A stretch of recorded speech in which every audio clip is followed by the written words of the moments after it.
The camera opens on a busy hospital, the fluorescent lights buzzing above a sea of people moving in and out of the waiting room. Tasha, a black woman in her late 20s, sits quietly on a sterile, uncomfortable chair, clutching her purse tightly in her lap. Her eyes flicker nervously to the clock on the wall, the seconds ticking away as she shifts uncomfortably. She's alone. Her partner had to stay at work, but she's here for their first checkup. She tries to steady her breathing, knowing the weight of this moment. Her stomach, still small but growing steadily, seems to pull at her as she shifts in her seat. The reality of being pregnant, the constant worry about her baby's health, her own well-being, has already started to take a toll. Her back aches, her head pounds with fatigue, and the exhaustion makes it hard to focus. She's doing her best to remain calm, though the nervous tension in her chest refuses to subside. Her anxiety is real. Tasha has spent weeks reading about potential complications, all the things that can go wrong, all the warning signs that she's now hyper-aware of. This is her first pregnancy, and she feels a weight on her shoulders that she's not sure how to carry. But she holds on to hope, knowing that today's visit might offer some relief, some answers to the uncertainty that's been clouding her every thought. Finally, the door to the waiting room opens, and Dr. Collins enters. He's a middle-aged white man, dressed in a crisp white coat. He doesn't greet her with warmth, doesn't offer a smile. His eyes flick briefly to her, then to the chart in his hands, before he walks into the room. He doesn't look up again. Tasha feels the chill of his indifference and wonders if it's just her perception. "Miss Anderson?" Dr. Collins asks, his voice professional but distant. Tasha nods, standing and following him into the examination room. Her steps are heavy, though she tries to hide it. Once inside, she sits down on the examination table, the paper rustling beneath her. Dr. Collins doesn't sit across from her, instead remaining at his desk, shuffling through papers and typing into the computer. He doesn't seem to be in any rush to make eye contact, which only heightens Tasha's discomfort. "So, what seems to be the problem?" Dr. Collins asks, his tone flat, almost bored. Tasha inhales, trying to collect herself. "I've been feeling really tired lately. I've been having some pains in my back, and my legs have been swelling. I'm worried about how everything is going. This is my first pregnancy, and I just want to make sure everything's okay with the baby." Dr. Collins doesn't look up from the screen, continuing to type as he responds, "Yes. Well, you're at that age. It's not uncommon for women your age to feel exhausted, especially if this is your first pregnancy." He doesn't ask her any more details about her symptoms, just continues to speak as if he's heard it all before. Tasha swallows, trying not to feel dismissed. Sometimes I feel really winded. I don't know if it's normal, but I'm scared. My back pain is getting worse, and I'm having trouble sleeping." Dr. Collins nods absently, still not meeting her gaze. Yeah. You know, it's common for people of your age to feel this way. Probably just overreacting. I wouldn't worry too much about it." Tasha clenches her fists slightly in her lap, the weight of his words hitting harder than she expected. She tries to remain calm. "I'm not overreacting, Doctor. Collins, I just want to make sure that it's nothing serious. I've been reading, and—" Dr. Collins cuts her off, finally looking up from the screen. "Oh, you're reading, huh? Well, let me tell you something. Sometimes people of your background tend to exaggerate things. I've seen it a lot. You all tend to be more dramatic about your symptoms." He pauses, as if waiting for her to accept this explanation. Tasha freezes. Her mind races, trying to process what he's just said. She tries to keep her composure, but her heart beats harder now, the words burning in her chest. She's caught off guard. She hadn't expected this kind of assumption, this kind of dismissal. His words sting, and she fights to control her expression. "I'm just trying to be thorough," Tasha says, her voice trembling slightly despite her efforts to stay calm. "Please, just take my concerns seriously." Dr. Collins merely shrugs, as if her concerns are just another inconvenience. "Like I said, it's probably nothing. Just take it easy. I'm sure you'll be fine." The tension in the room hangs thick, suffocating. Tasha's body tightens, her fists clenched at her sides, but she doesn't let her emotions spill over. Instead, she takes a deep breath, holding back the tears that threaten to fall. She wants to fight back, but something inside her hesitates, something that tells her this is just how things are. She can't afford to make a scene, but in that moment, she knows this isn't the end of it. Something will change. Dr. Collins barely glanced up from his computer screen as he dismissed Tasha's concerns once again. "It's probably just unnecessary worry," he muttered, tapping away at the keys. "A lot of women your age feel this way during pregnancy. Most of it is emotional instability, tied to the stress of carrying a child. Nothing to be concerned about." Tasha, her anxiety growing with each passing second, felt her stomach twist. She had tried to be patient, to explain her symptoms clearly and calmly, but each time she did, it was as if Dr. Collins wasn't really listening to her. His words felt dismissive, as though her pain didn't matter, as though her worries weren't valid. "I don't think this is just worry, Doctor." "Collins," Tasha said, her voice trembling slightly, "I really think something's wrong. Can I please have a second opinion or a more thorough examination? Something just doesn't feel right." Dr. Collins looked up for a brief moment, his face showing no concern. He glanced at her impatiently, as if her request was an inconvenience to him. "Look, Miss Anderson," he said with a dismissive wave, "you're just overthinking it. Rest at home, try to relax, and stop stressing yourself out. This is normal for someone your age. You don't need to worry about it." Without waiting for a response, Dr. Collins turned to the next patient's file, clearly ready to move on. His actions were a clear signal. Tasha's concerns were no longer important to him. The room felt smaller as he moved on, leaving her standing there, trying to make sense of the interaction. Tasha stood up slowly, trying to hold her composure. Her face crumpled as she made her way to the door. Every step felt heavier than the last. The door clicked shut behind her, but the weight of the encounter hung over her like a suffocating cloud. She wasn't sure when it happened, but in that moment, Tasha realized something that cut deep. She wasn't being dismissed because of her symptoms. She was being dismissed because of who she was. The crushing reality of racism in healthcare. A truth she'd tried to ignore for so long, now settled like a heavy stone in her chest. She was a black woman, and to Dr.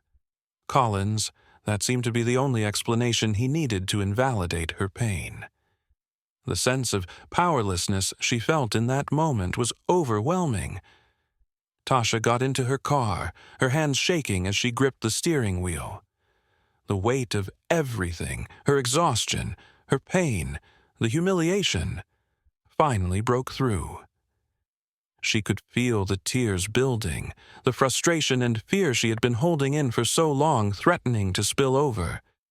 The dam broke as she sat in the car, her chest heaving with sobs. Her health concerns were real. The fear of being ignored because of her race, however, was even more real. She had been dismissed by the one person who should have listened. And now, the weight of that dehumanization pressed down on her, leaving her feeling small, unseen, and powerless. Tasha sat in her car for what felt like hours, the weight of everything pressing on her chest. Her tears had finally stopped, but the anger and humiliation remained, gnawing at her insides. She had been dismissed. She had been belittled. And for what? Because of her race. Because of the assumptions made about her before she even opened her mouth. She had felt invisible, insignificant, and utterly powerless in that doctor's office. But now, something inside her began to stir. She knew she couldn't just let it go. She had to speak out. Tasha wiped her face, took a deep breath, and made a decision. She wasn't going to remain silent. If this was happening to her, it was happening to countless others.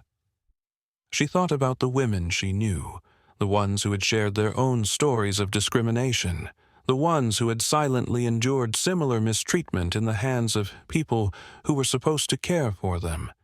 This wasn't just her fight. It was a fight for all of them. That night, Tasha sat at her kitchen table, the room dimly lit by the soft glow of a lamp. She turned on her phone, took a deep breath, and hit record.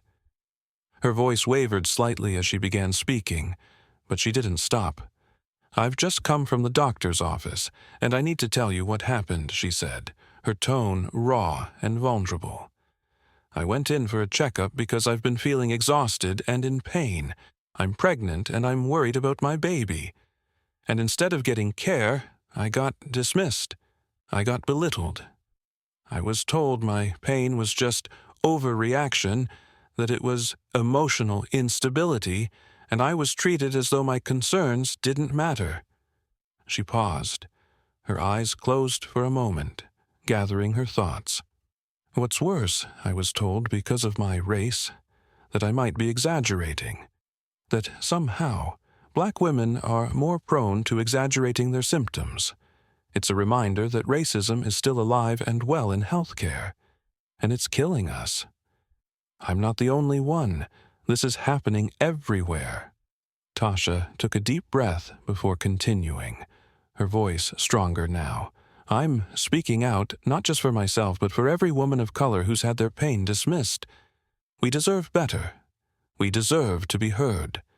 When she finished, she wiped a tear from her cheek and hit post. She didn't expect it to make a big difference, but she hoped it would reach at least one person who understood. She hoped that speaking out, even in her pain, would spark a conversation, a shift. What happened next was beyond anything she had imagined. The video spread like wildfire. Within hours, her video had been shared thousands of times. People from all walks of life, especially black women, began to share their own experiences of medical racism. Their stories mirrored Tasha's. Pain ignored, concerns brushed aside, racial assumptions woven into every interaction with healthcare providers. The hashtag, number, sign end medical racism began trending, and soon the conversation about systemic racism in healthcare was unavoidable. Comments flooded in from women who had experienced similar trauma, telling Tasha that her video gave them the courage to speak up. They were no longer willing to stay silent about the injustices they had faced in doctors' offices, emergency rooms, and hospitals across the country. Doctors who treated them with indifference or outright contempt. Medical professionals who had made assumptions about their lifestyles and health based on race alone. The support was overwhelming. The outrage was palpable. People were fed up, not just with the disregard for black women's health, but with the way the system had failed them for so long. Tasha's phone pinged constantly with messages of solidarity and support. She was both heartened and exhausted by the response. It wasn't just the people she knew. It was complete strangers, women who had never met her but saw their own stories reflected in hers. They shared their pain, their anger, and their hopes for a better future. one where they would be treated with the respect and care they deserved. As the video continued to spread, Tasha realized something powerful. Her vulnerability had sparked something much bigger than herself. The pain she had endured in silence for so long had turned into a movement. And it wasn't just about her anymore. It was about all of them, the women whose voices had been silenced for too long. The protests began small, just a handful of people standing outside the hospital where Tasha had been treated, holding signs and chanting. But as the days passed, the movement grew. What had started as one woman's pain turned into a powerful wave of solidarity that rippled across the city. Tasha, now 8 months pregnant, stood at the forefront, holding her belly with one hand and a microphone in the other. Her voice, strong and unwavering, led the chants as the crowd gathered around her. My body, my choice. Listen to Black women's voices. The crowd echoed her words, their voices rising in unison, their fists held high. The energy was infectious, a deep sense of empowerment filling the air. The same woman who had been dismissed, belittled, and ignored was now leading a movement for change. The protest was peaceful, but the message was loud and clear. Black women's voices matter. Their pain matters. Their health matters. The crowd, diverse and filled with passion, stood together in the fight for justice. Women from all walks of life, of every race, age, and background, joined in, holding signs that read, "End medical racism," "Believe Black women," and "Justice for Black women in healthcare." As the days went on, the crowd grew larger. Some marched through the streets, their chants reverberating down every block. Others gathered outside clinics and healthcare facilities, demanding that healthcare providers listen, that they take action, that they treat women with the dignity and respect they deserved. Tasha stood at the front, guiding the crowd with a strength she never thought she had. Her feet ached, but her spirit soared.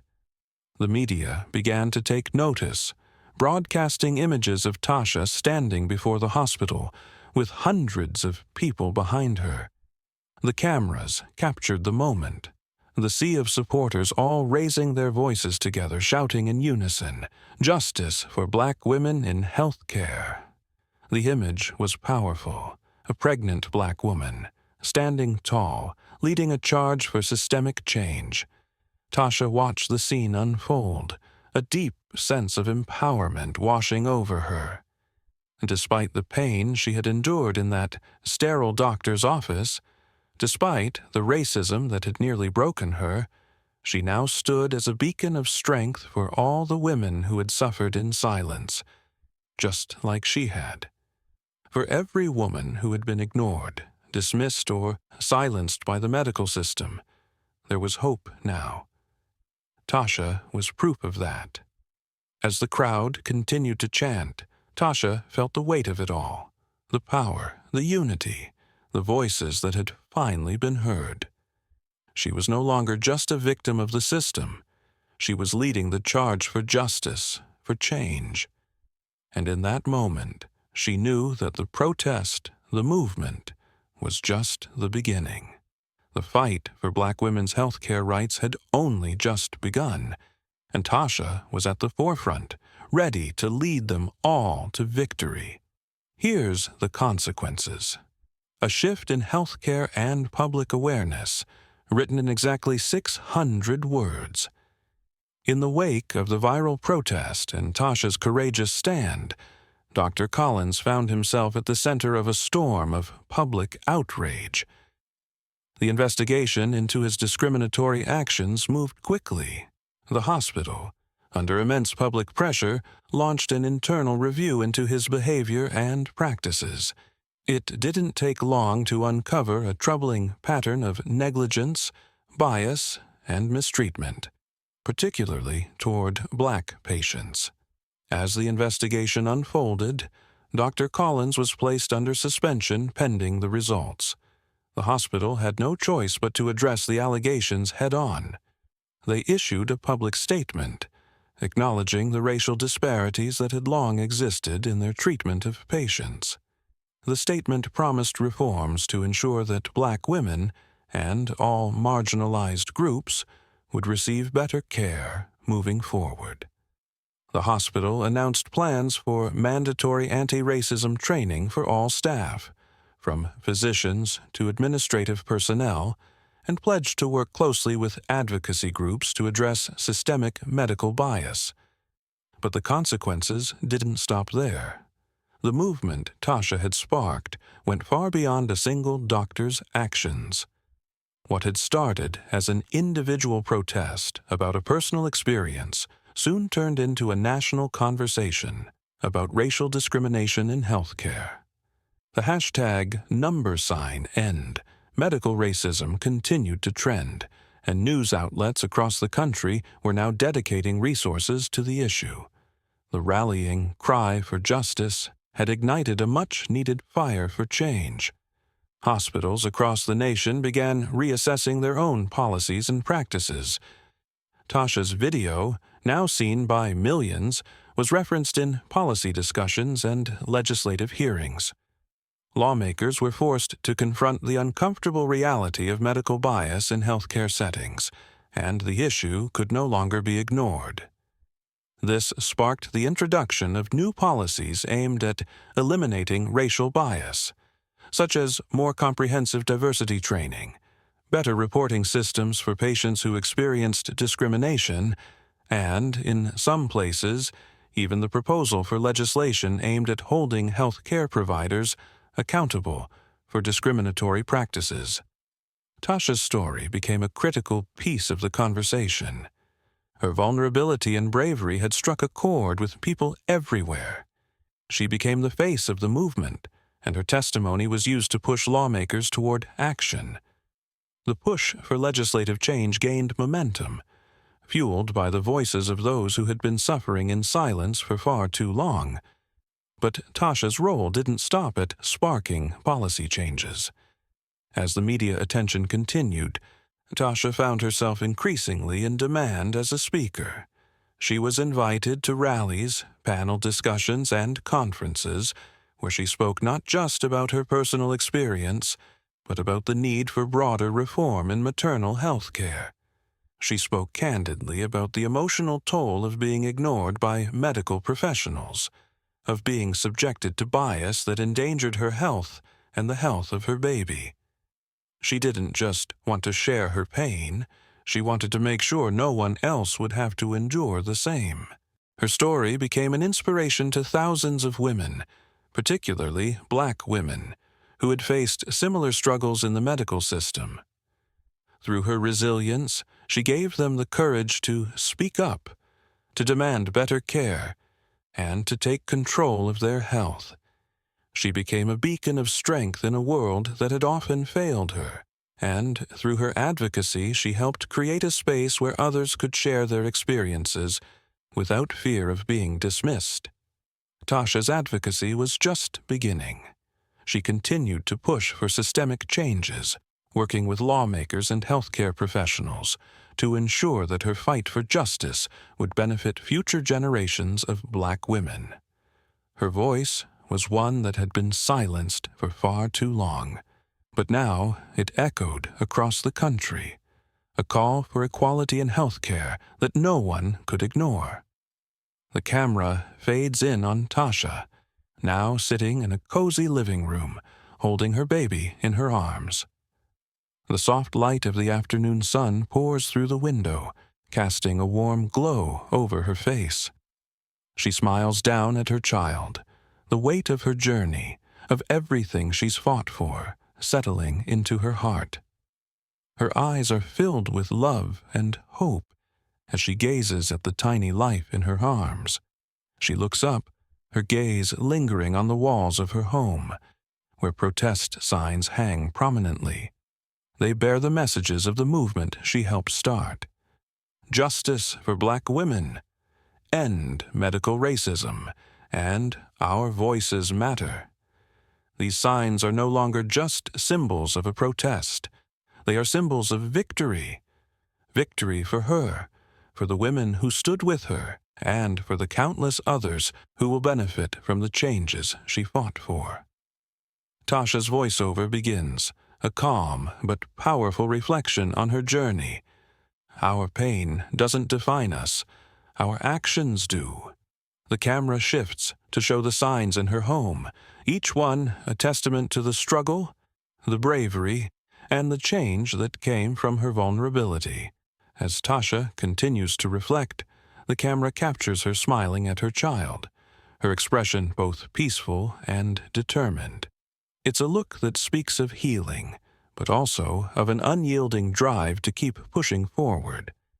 Her life has transformed from one of silence and suffering into one of empowerment and purpose. But she knows this isn't the end of her fight. It's just the beginning of something much bigger. Tasha stands up slowly, cradling her baby, and walks over to the window. The camera zooms in on her face, filled with quiet strength. The city outside is bustling, people walking in every direction, but Tasha knows that the world is changing because of the work she and so many others have done. She isn't just a mother now. She's a leader, an advocate, a voice for change. Her voiceover continues. Our voices are powerful. They have the ability to change the world if we dare to use them. The camera cuts to a powerful final shot. Tasha walking alongside a new generation of activists. Young women and men filled with the same fire that Tasha had join her as they walk down a busy street. They hold signs, their faces filled with determination and hope, ready to continue the fight for justice. The camera follows them, capturing their unity, their strength, and the unspoken promise that the work Tasha started will live on. The scene fades as they march forward, together, toward a future of equality, respect, and justice for all.